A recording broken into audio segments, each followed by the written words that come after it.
Associated with life, as in the following example. Heroism can't be measured by a piece of metal. But what else can we do to recognize the brave officers that have put their lives on the line? Never wanna put my heart on the line. Sometimes, to make this sound more emphatic, we might say to put it all on the line. Like Bruno, Jim here is also using this expression to describe his feelings. You don't even know. She's single now. No, I heard something about that. It's just, I kind of put it all on the line. Twice, actually, and she said no. Twice. Bruno is saying here he's not willing to put his heart on the line. He means that he doesn't want to have his heart broken. So how did you get that far into law school and then drop out? Well, I got my heart broken, and then everything got weird. A sinner is one that commits sins or does something that is against the rules of a religion. The expression we'll take a deeper look at is to change one's ways. This means to improve one's behaviour, habits, or beliefs. In the context of this line in the song, Bruno is telling the woman he has such strong feelings for her that she could make him change his behaviour in a positive way. Let's watch this expression in use. Previously on Desperate Housewives, Carlos promised to change his old ways. Dr. Goldfein has concerns about us being together, and I'm starting to think he's right. This one for them hood girls, them good girls, straight masterpieces. Stylin', wildin', living it up in the city. A masterpiece is a work done with extraordinary skill. Example, this building is a masterpiece. This song is a masterpiece. However, here he's using this word to praise or say nice things about women. He uses the word style as a verb. This is not a common use and is also slang. An approximate definition could be showing that you have style. Continuing with the slang, by whiling, he means dancing enthusiastically or partying.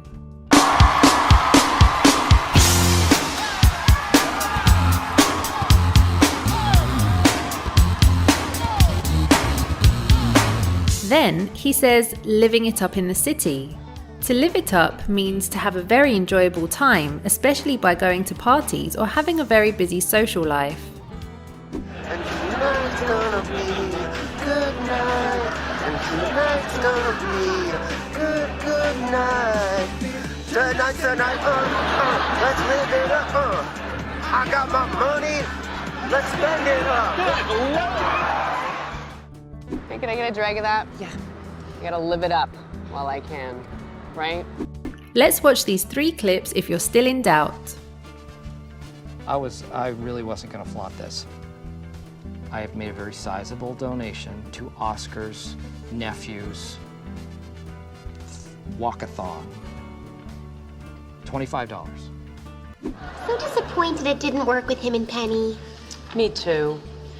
Out of deference to them, let's not flaunt our happy relationship. You have a keen insight into the human heart, Amy Farrah Fowler. Do you know that I have lost 68 pounds in 2 years? That is fantastic. Thank you. I'm so happy for you. I'm very proud of it, and I want to flaunt what I've got. You can flaunt 2/3 of the day outside of the office.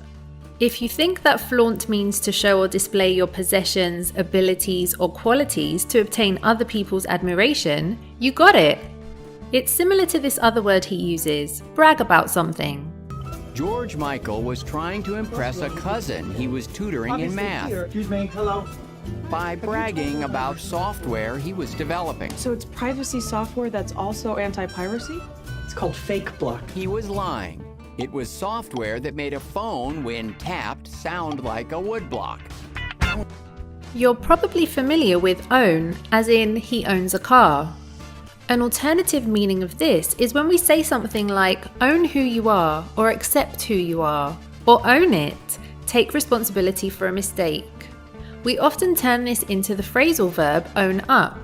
Sometimes when you make a mistake, all you can do is own up to it, all right?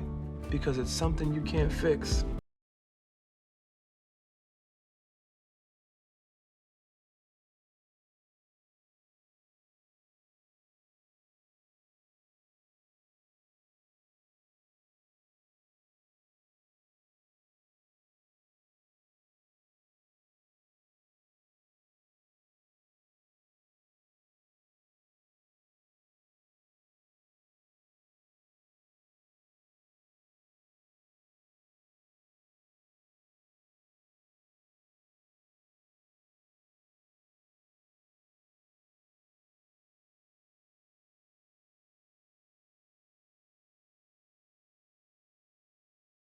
the most generic of all these ways that you can use to show extreme loyalty or appreciation for someone. Then you'll observe the same meaning in the idiomatic expression, take a bullet. In other words, you care so much about someone that you would die to save their life. Example, we've been friends forever, I'd take a bullet for him. The phrasal verb kick your feet up is quite visual. Can you guess in which of these the person kicked their feet up?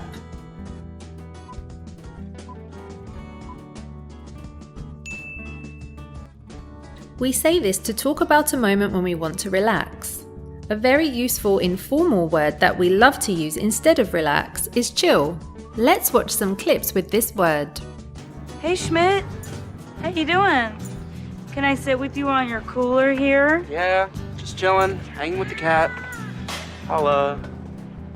To tell someone to relax, we say chill out. Because you're weak, Nick. Weak. I agree, just chill and stop yelling. Nah, I'll be lounging on the couch, just chilling in my snuggie. A snuggie is a type of robe as seen in this picture.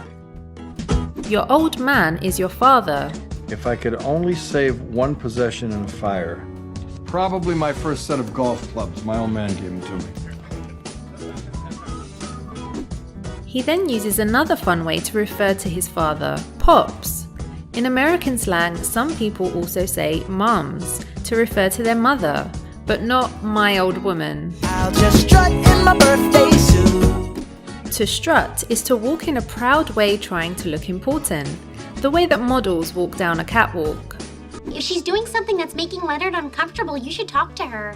Oh, no, he's not uncomfortable at all. No, he's loving it. Yeah, he's strutting around like he's 5'6". Continuing in line with the lazy theme, he won't even get dressed. If you're in your birthday suit, you're naked. Hang loose is also similar to chill. If you let things hang loose, you relax and don't worry about them because they're not important. Here, he also means he'll be hanging loose as he won't be wearing any underwear.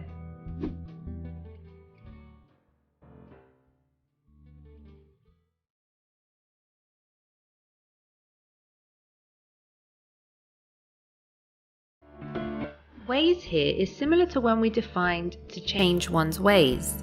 It refers to how a person often behaves. We often say an adjective plus ways. We also often say stuck in one's ways or set in one's ways. Honey, what are you doing sitting in front of a vehicle? Jay says I can't leave until I taste it. Why do you torture him like this? Because he's too stuck in his ways, Gloria. This is good for him. He'll taste the pickle. He'll find that he likes it. He'll try more things. This is good parenting.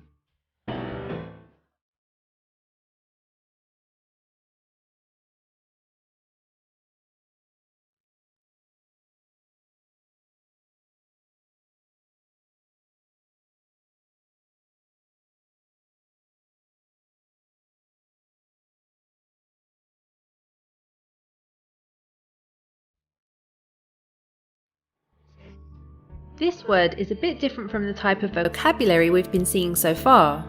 You could say this word is more related to the horror theme. For example, if a ghost haunts you, it visits you or appears in front of you frequently and it makes you feel scared.